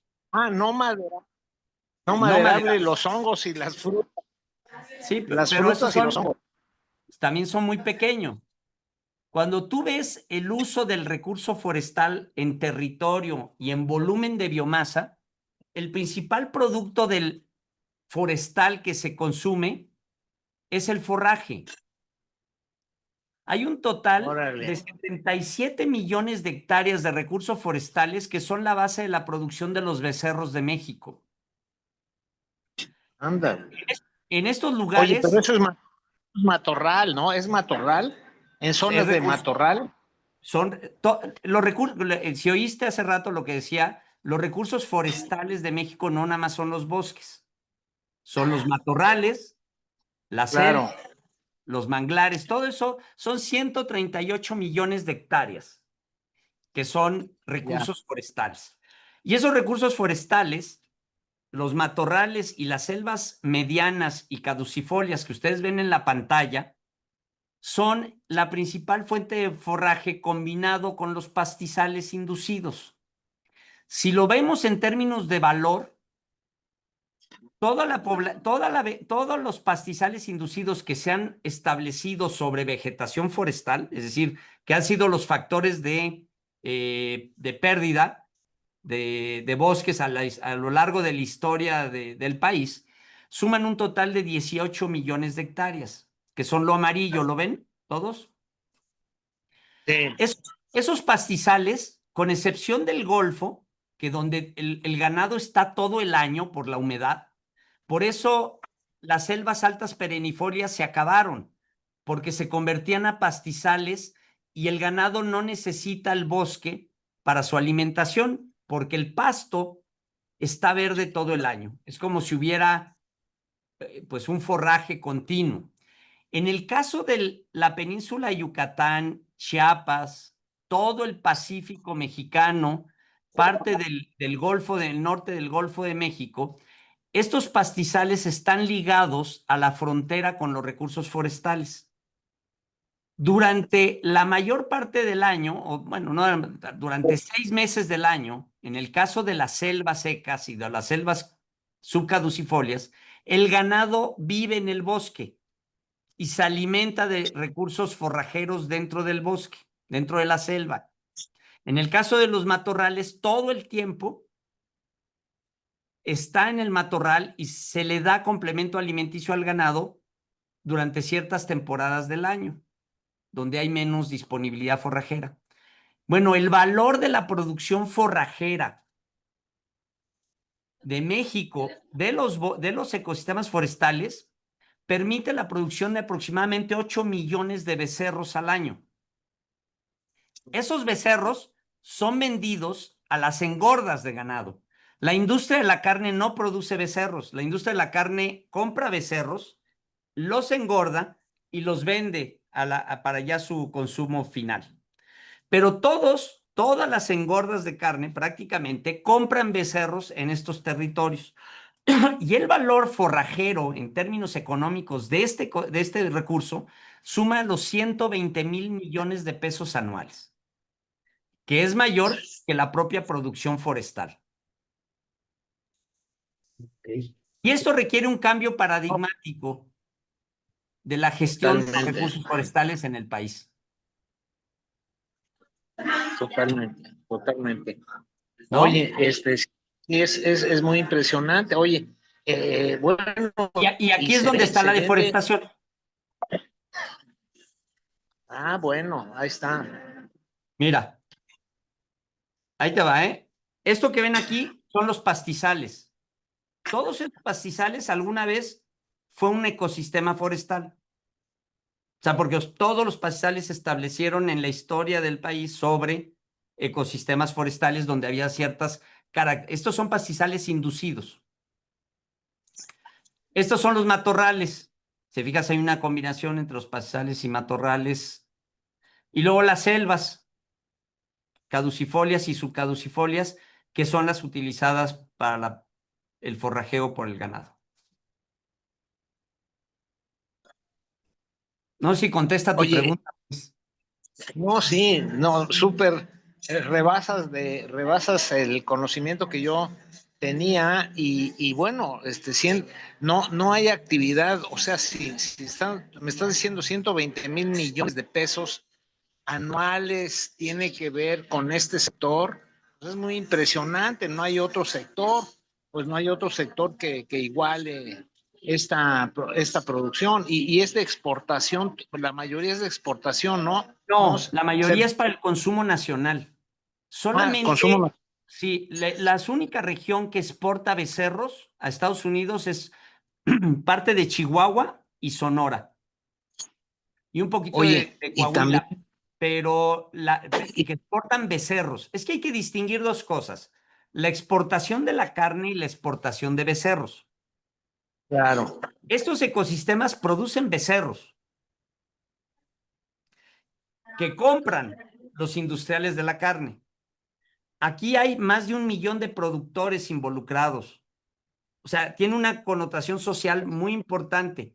Y es estos ecosistemas los que sufren la mayor presión sobre todo las selvas secas y subcaducifolias. Los matorrales no tanto, pero las selvas secas y subcaducifolias son las que sufren la mayor presión por la ganadería en el cambio de uso de suelo. ya. Oye, Sergio, y hay una exportación también a China, pero ese no es becerro, eso es Es puerco. cerdos, sí, puercos. Es cerdo. Y eso no, eso Ah, sí no tiene que ver prácticamente ok, con ok. excepción de algunas granjas porcícolas que están deforestando en Yucatán, pero de ahí en fuera pues no hay una relación de los cerdos con la Ok. deforestación. Bueno, gracias, Sergio. Sergio, César Rivas está alzando la mano. Si quieres preguntar, Adelante. César. Muchísimas gracias, Sergio, por esta charla y por todo el conocimiento. Además, gracias, es una charla que esperaba con muchas ansias porque pues, eres un experto en la materia. Yo quisiera preguntarte sobre tres aspectos que me preocupan mucho. Preguntarte cuál es la estrategia de CONAFOR frente a tres grandes desafíos que, en mi opinión, son muy importantes. El primero es sobre las plagas asociadas a los efectos del cambio climático. En la Ciudad de México hemos sido testigos, sobre todo la gente que vive cerca de la colonia del Valle de Narvarte, cómo las palmeras que tenían muchísimos años, pues terminaron muriendo, la gran mayoría de ellas, eh, no sé bien si sean parásitos o hongos, no sé, pero esas palmeras que tenían ya décadas ahí adornando muchas avenidas, jardines, parques, pues terminaron muriendo. Y hay algunos señalamientos que dicen que hay otras especies también de árboles que están padeciendo ya por plagas relacionadas con el cambio climático. ¿Cuál sería la estrategia que tiene planteada la CONAFOR para enfrentar este enorme desafío? El segundo tema que quisiera preguntarte es, ¿qué estrategias se están desplegando para combatir la deforestación planteada o provocada por las actividades del crimen organizado? Porque en este tema de aguacates, berries e incluso agave, en regiones como Jalisco, Michoacán, tiene mucho que ver el crimen organizado y dudo que esos criminales pues estén muy interesados en seguir normas ambientales o forestales, de cuidado forestal. Entonces, ¿cuál es la estrategia? Si hay alguna colaboración con la Secretaría de Seguridad Pública, más allá de lo que puede hacer la Profepa. Y finalmente, yo quisiera preguntarte sobre estas grandes obras de infraestructura que se desplegaron, sobre todo a partir del gobierno anterior, que tienen que ver, por ejemplo, con el Tren Maya, cuál fue la tasa de deforestación o la superficie de deforestación real relacionada con el Tren Maya, y, por ejemplo, con obras como el aeropuerto de Tulum, etcétera, etcétera. Entonces, agradezco mucho tu tiempo y quedo atento. Ok. Bueno, para contestar por partes. En efecto, el problema de cambio climático nos está poniendo una agudización de la presencia de plagas. Lo que pasa en las ciudades es el menor de los problemas. O sea, las ciudades, a ver, el ser humano ha vivido en las ciudades 0.001% de su historia. O sea, es un ecosistema totalmente artificial y que tú vas utilizando especies que se van adaptando y van a tener problemas por diferentes causalidades y vas a tener que ir adaptando ese entorno para hacerlo. Y pues el caso de la palma es eso. O sea, la palma es una enfermedad que no nada más es de la Ciudad de México, está atacando en todo el continente, además son especies introducidas, que se ven afectadas, ¿no? Yo no me preocuparía tanto por las ciudades, hay que hacer los análisis, cuáles son las mejores especies que se están adaptando a ello. Nuestro problema es en los bosques y en los ecosistemas forestales en general, donde las condiciones de sequía están debilitando las masas forestales, que si se combinan con incendios, que también está ligado al tema de mayor incidencia de incendios debido a los periodos prolongados de sequía, pues empieza a generar un debilitamiento de las masas y una mayor susceptibilidad de ser infestadas por una plaga. ¿No? Que eso viene desde, o sea, es un problema que tenemos desde Canadá hasta México eh, de manera creciente. Eh, entonces, lo que hay que empezar a trabajar, primero, la primera estrategia es cambiar el enfoque de una política de atención a plagas a una política de salud forestal. Es decir, entender el bosque desde una perspectiva más integral de mantener la salud de los ecosistemas para que sean más resilientes ante este fenómeno de cambio climático. Eso por un lado. Dos, generar mejores instrumentos de atención al problema de la plaga, pero nos estamos enfrentando a retos que antes no se tenían. Y también hay cosas que la administración tiene que mejorar en torno a la atención del fenómeno. Por ejemplo, si tú tienes un predio bajo aprovechamiento y tiene un rebrote de plaga, pues no debería de tener, estamos haciendo esas reestructuraciones y evaluaciones, no tendría que tener que hacer un reporte, hacer una solicitud, tardarse 15 días. Ya en ese momento la plaga ya eclosionó y ya no la pudimos atacar. Un predio bajo aprovechamiento lo que tiene que hacer es un aviso, tomar la imagen de la zona de afectación, avisar y después se supervisa la operación y tiene que contabilizar la extracción de la madera por la plaga ligada a su permiso de aprovechamiento. Y debe ser algo automático que agilice el asunto de la atención a la plaga. En el caso de los predios bajo aprovechamiento forestal maderable es el menos de los problemas porque hay alguien manejando el bosque, ¿no? Y entonces ahí hay acciones expeditas que si generamos esos cambios administrativos pueden ser muy ágiles y ayudar al productor a reducir su riesgo. Entonces ahí la solución puede ser bastante rápida. Luego tienes zonas donde la CONAFOR tiene programas de apoyo para la conservación, como pago por servicios ambientales, donde el plan de mejores prácticas incluye la prevención de plagas y el reporte de plagas y la atención a las plagas en caso de que se presente. Eso te cubre, bueno, el primero de los aprovechamientos son 5.9 millones de hectáreas y en el caso del PCA son 1.600.000 hectáreas. Y luego tienes las áreas naturales protegidas que también tienen un manejo y hay presencia institucional. Bueno, ahí tenemos que establecer una agenda muy específica y ahí tienes diferentes condiciones. Tienes ANPs que tienen procesos históricos muy distorsionados desde su inicio, como los parques nacionales, Parque Nacional Nevado de Colima, Toluca, bueno, Toluca ya lo desclasificaron afortunadamente y lo hicieron otra categoría porque tiene propietarios, La Malinche, el Chico. Entonces, todos estos parques nacionales que se hicieron bajo expropiaciones mal hechas, etcétera, pues ha sido los lugares de mayor dificultad dentro de las ANPs para atender el fenómeno, pero se está trabajando conjuntamente con la CONAMP y los ejidos y comunidades que ahí viven para disminuir el impacto de estas plagas. Pero la CONAMP tiene cierta capacidad donde podemos hacer intervenciones más ágiles atendiendo y una agenda más preventiva o que tenga ligado al manejo del fuego, etcétera. Y el otro problemón es lugares donde no hay manejo, ¿verdad? Donde no hay nadie manejando el bosque y se están dando brotes, o lugares donde el bosque está cambiando su vocación productiva. Por ejemplo, si tú te vas a Valle de Bravo, a Manalco, todas las zonas periféricas, Monterrey, Guadalajara, Tapalpa, o sea, bosques que están cambiando su vocacionamiento de un bosque productivo a un bosque de esparcimiento, donde ya el árbol no forma parte de un bosque, sino se convierte en una mascota del dueño de una casa dentro de un fraccionamiento campestre.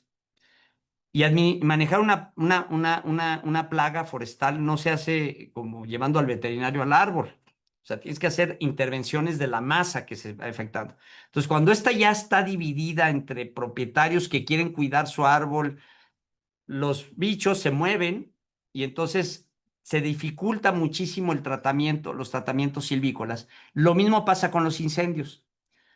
Todas las zonas donde todos los urbanitas estamos buscando un lugar de esparcimiento, comprar una casa cerca de un bosque, adentro de un bosque un terrenito, etcétera, pone dificultades inmensas para el combate de incendios forestales o para el tratamiento de plagas.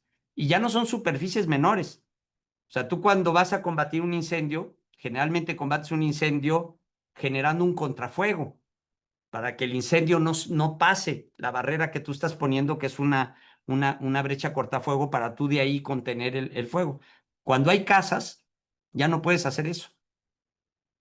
Entonces se vuelve sumamente difícil el combate de incendios. Para mí los incendios más difíciles donde yo he participado son donde hay asentamientos humanos que no deberían de estar ahí, ¿no? Ya sea en la periferia de ciudades o en desarrollos campestres de bosques en la cercanía más o menos relativa de las ciudades. Entonces, cambiar este enfoque, o sea, la atención es compleja, hay propietarios, o sea, no son terrenos propiedad de la nación donde yo diga, llego y me meto y tumbo los árboles y porque tiene una plaga, tienes que hacer un proceso con el dueño. O sea, el dueño está obligado, pero sin embargo, pues puedes tener dificultades para que inicie su procedimiento y no puedes entrar a la propiedad privada, intervenir y sacar la madera de un propietario, ¿no? Sin su anuencia. Entonces, tiene dificultades.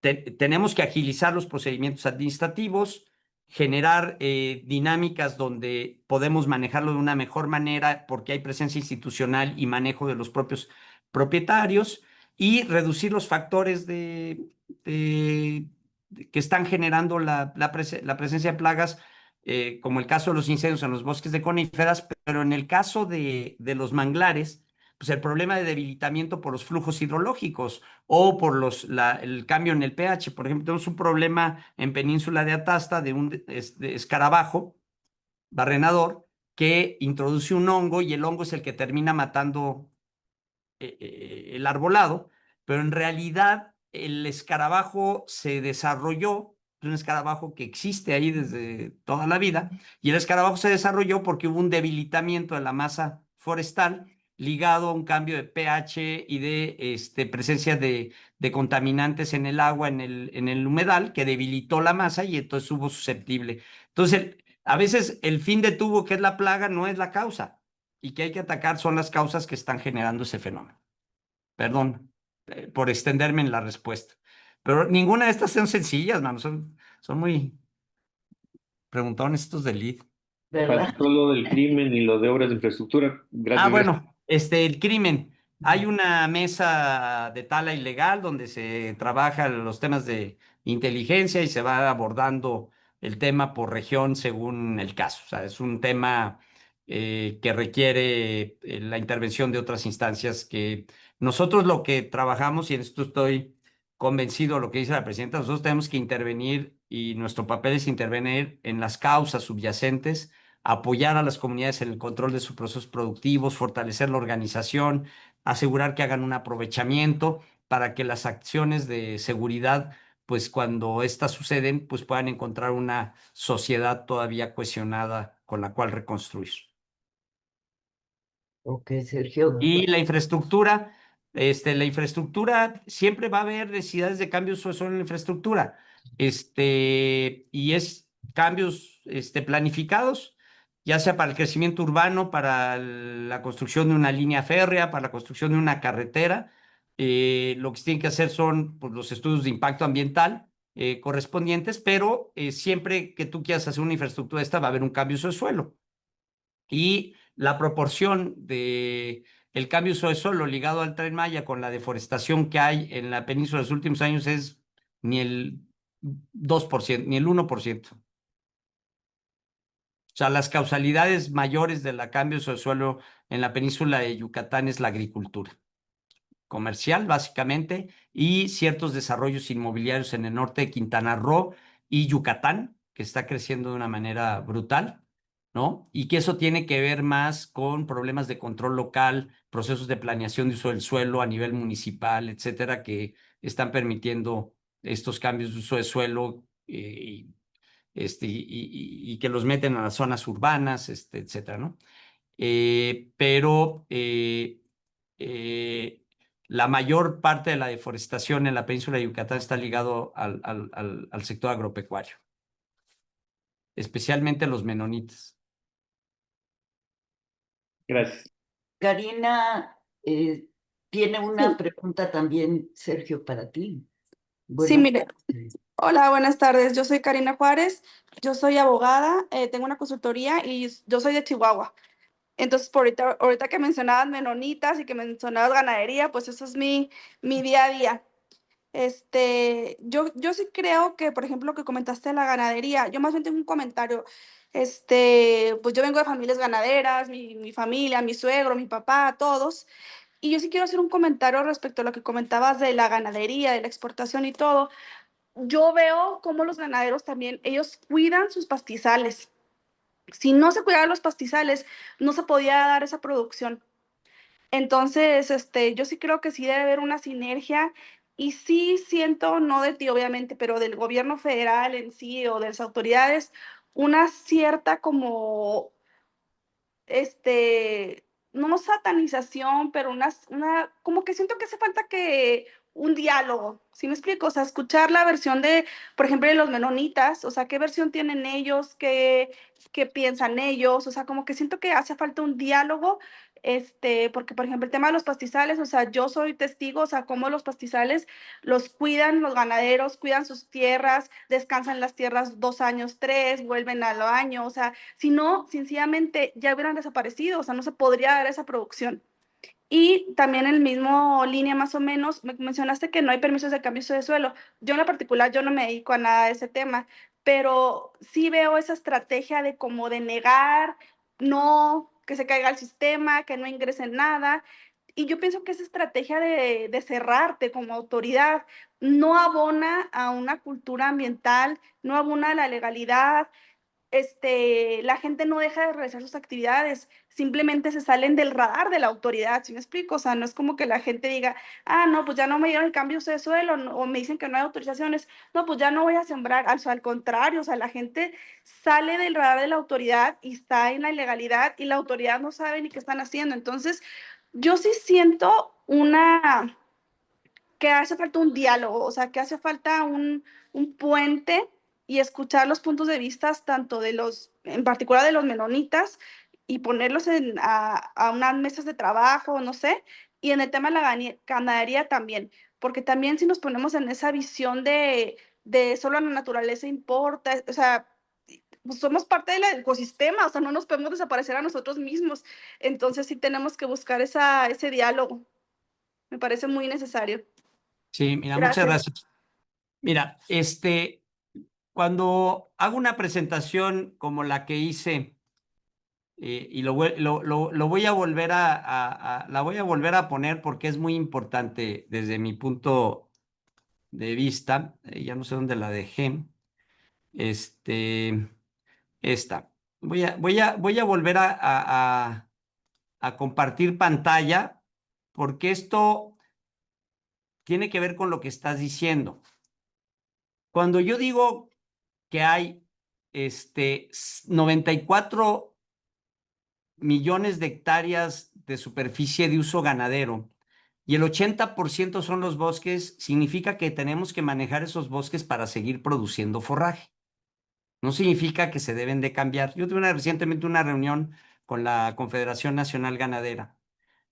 Si dejáramos de usar estos ecosistemas para producir becerros, no habría carne en el país.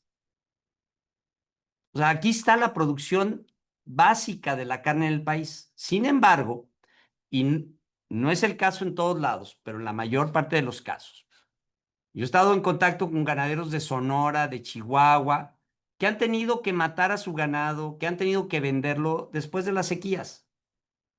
No significa que no están conscientes de que tienen que cuidar su ganado. Sin embargo, los sistemas productivos que históricamente se han construido para las ganaderías no son los correctos.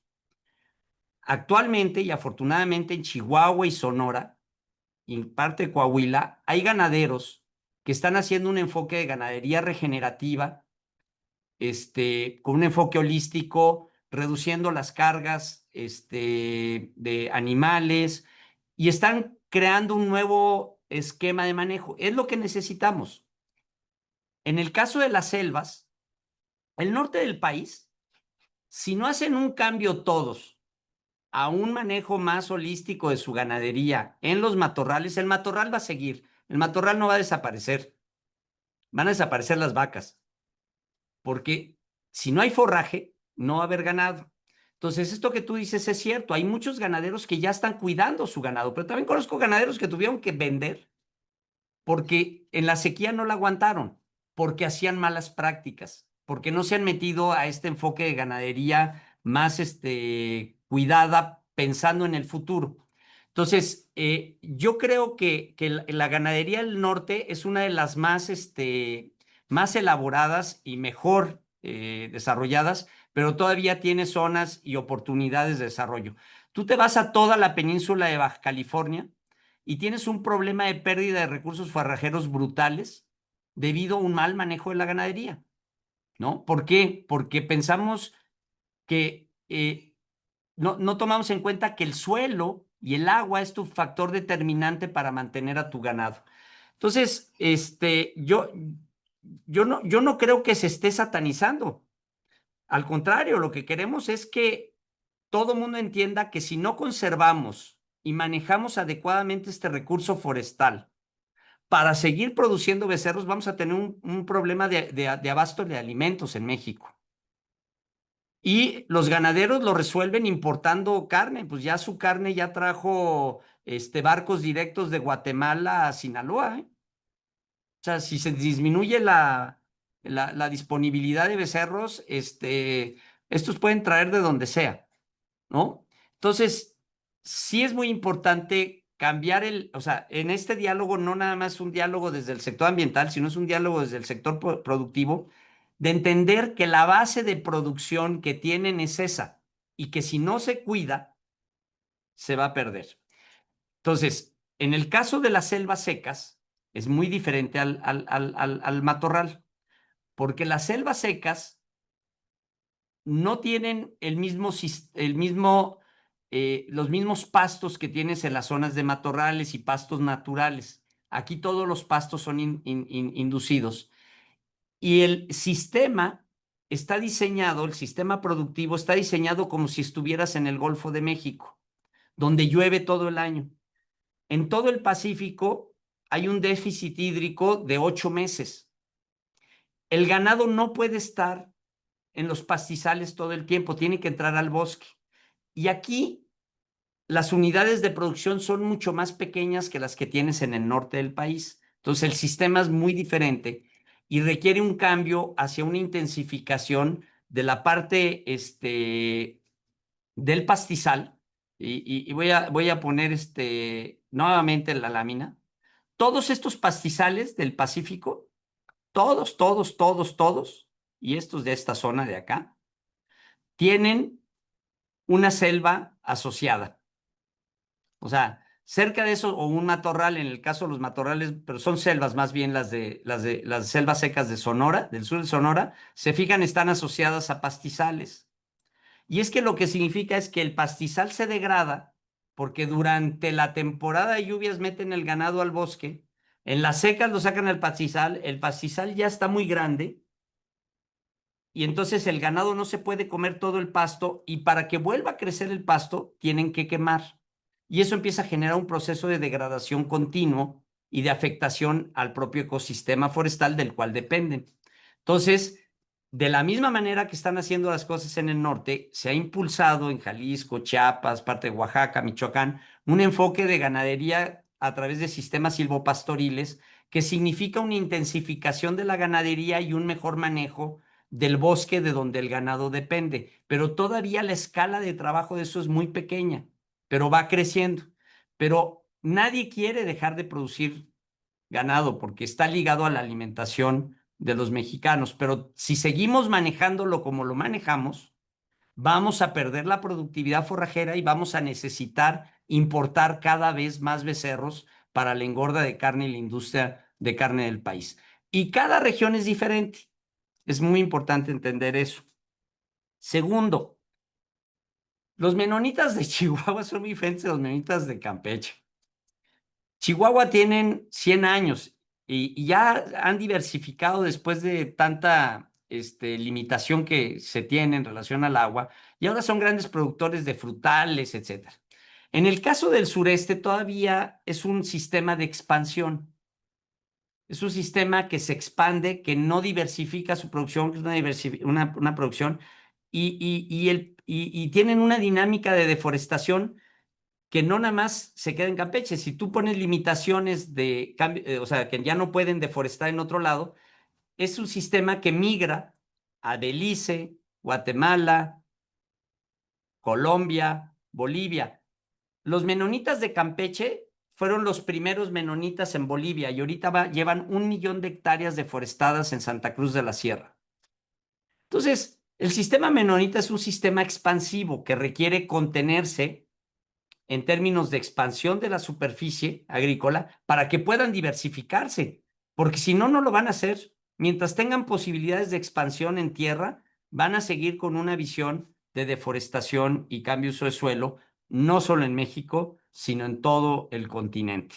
Y eso tiene que ser abordado desde una perspectiva, y no se trata de satanizarlos, simplemente tienen un sistema social que es expansivo.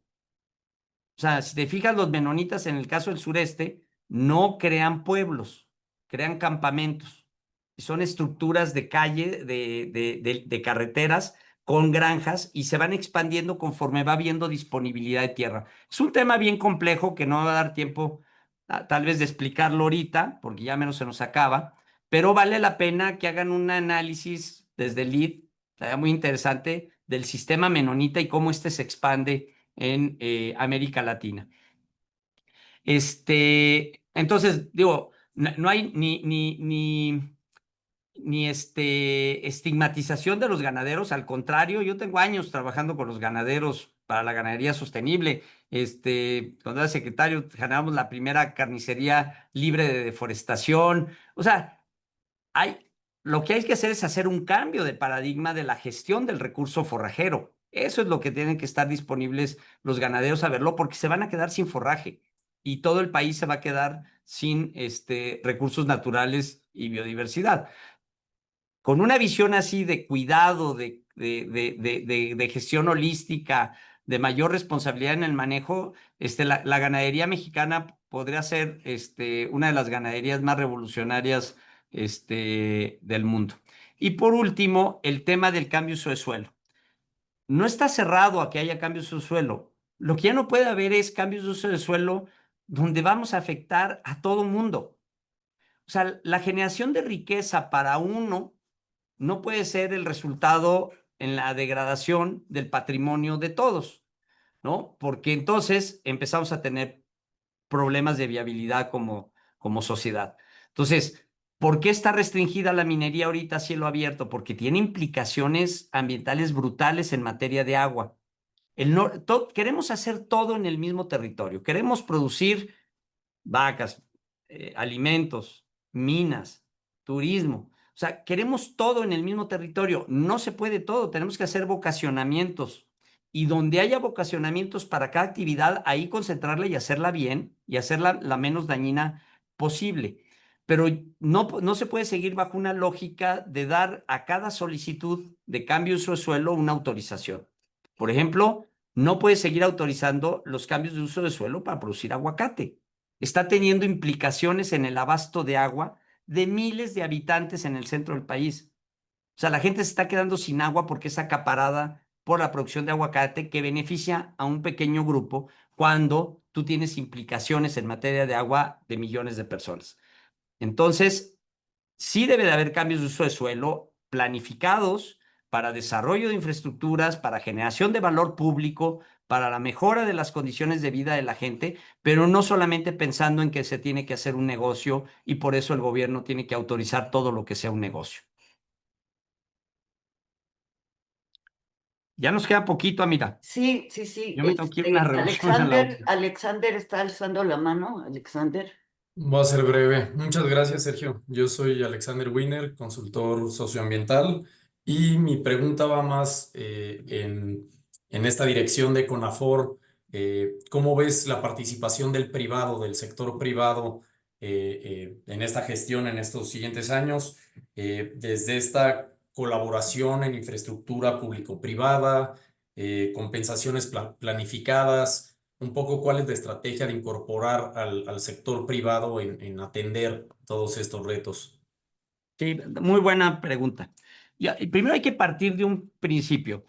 Toda la propiedad forestal del país prácticamente es privada. Unas de propiedad privada social y privada individual, pero todo es privada. O sea, cuando yo trabajo con una comunidad ejidal que tiene un aserradero, estamos hablando de una iniciativa privada de carácter social. O sea, no es... Entonces, la CONAFOR tiene una interacción permanente con el sector privado porque son productores forestales, etcétera. Llámense que trabajan en una propiedad de carácter común o en una propiedad individualizada. Entonces, ese es un principio muy importante. Segundo, una parte muy importante del sector privado consume madera, ¿no? Más o menos se estima que hay 7 millones de metros cúbicos de madera ilegal en el mercado nacional. O sea, hay 22 millones, el consumo aparente son 22 millones de metros cúbicos, nosotros producimos 7, ¿no? Hay unos 7 que se importan y el resto es ilegal. El 60% de esa madera es utilizado por la industria de la construcción. Si la industria de la construcción, si el sector privado iniciara un proceso para, junto con el gobierno local principalmente, porque la construcción está regulada a los municipios y los estados, no a la federación, se establecen mecanismos para comprar madera de procedencia legal para la industria de la construcción, empezaríamos a poder tener un acotamiento muy fuerte hacia la ilegalidad, hacia la tala ilegal, y permitiría que los 4 o 5 millones de hectáreas susceptibles de aprovechamiento forestal todavía en México para aprovechamiento sustentable pudiéramos meterlo en producción si no tuvieran la posibilidad de venderla ilegalmente, ¿no? Y eso también atacaría un poco el peso que tiene el crimen organizado en las zonas forestales de México. Entonces, el sector privado juega un papel fundamental, el no forestal, o sea, el sector privado no forestal. El sector privado forestal, pues trabajamos con las empresas industriales de industrialización de madera, con ejidos y comunidades, y hay que fortalecer todo el tema del aprovechamiento y la industrialización de la madera en México. Pero el sector privado no forestal, por ejemplo, toda la industria o todas las empresas exportadoras de México compran pallets o tarimas con las cuales se estiva las mercancías que exportas, ¿no? Y entonces esos productos, la otra parte de madera que se vende ilegal, pues sale por ahí. Entonces, muchas empresas compran pallets sin la seguridad de que vengan de aprovechamientos legales, ¿no? Y luego la industria de los muebles, también, ¿no? O la industria de los tableros.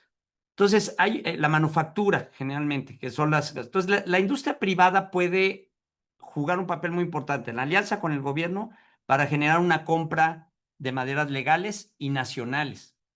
Hay un problema muy serio. Nuestra balanza comercial en términos de madera, por ejemplo, es deficitaria con, nosotros somos importadores de madera de escuadría proveniente de Estados Unidos y Brasil, principalmente Brasil. Es más barata la madera de Brasil que la madera mexicana, es de menor calidad, pero es más barata. Y entonces los industriales pues prefieren comprar madera importada que comprar madera nacional, ¿no? Y el sistema mexicano fiscal no tiene incentivos para que hagan lo contrario. Entonces tenemos que trabajar con el sector privado generando incentivos para que compren madera mexicana, para no establecer aranceles a nadie, sino meterse a un esquema de fortalecer la producción hecho en México para sustitución de importaciones, generando pues toda esta posibilidad de incremento de la producción. Si eso sucediera, tendríamos una mayor posibilidad e interés de hacer plantaciones comerciales en el sureste para poder proveer esta madera, pero los precios de la madera entre lo ilegal y lo importado hacen que esté deprimida la producción forestal y el sector privado puede jugar un papel importante en esto. Otro elemento son las compensaciones. Cada vez que hay un cambio de uso de suelo pagan una bicoca. O sea, tú cambias de suelo y pagas entre 50,000 y 70,000 pesos por hectárea. Nada. O sea, eso vale, o sea, es más, si le pones 200,000 todavía no pagas el costo real. Pero bueno, eso también tenemos que hacerlo y estamos trabajando para eso, porque necesitamos tener mayores recursos para hacer la restauración de áreas degradadas en México, que hemos cambiado el enfoque hacia una restauración más focalizada, con sentido, para tener resultados hacia el agua, hacia la generación de fuentes de producción para los dueños de los recursos forestales. Entonces, estamos en una agenda a través de una iniciativa que estamos llamándole el Acuerdo Nacional por los Bosques, Selvas y Manglares, generando sinergia con el sector privado para la restauración de áreas, para el pago compensatorio de servicios ambientales de zonas de abasto de agua para la industria. Entonces, mesas de negocios, vinculación. Hoy tuve una reunión con una empresa que no sabe que aquí a 150, a 200 kilómetros de aquí tiene una industria forestal que le puede proveer pellets para su industria y hace una importación de esos pellets de Canadá. O sea, necesitamos hacer que el sector privado vea al sector forestal como un garante de las posibilidades de su desarrollo en el futuro, porque sin los bosques las posibilidades de resiliencia en materia de agua disminuyen dramáticamente y la industria sin agua y las ciudades sin agua no tienen futuro. Entonces, en una perspectiva de pensar que el buen manejo de los recursos forestales de México significa conservación de estos bosques, no nada más es comprar un producto, sino comprar un producto que tiene un impacto social importante a través de los ejidos y comunidades y genera desarrollo local y además conserva el patrimonio natural que provee servicios ambientales para ellos mismos, ¿no?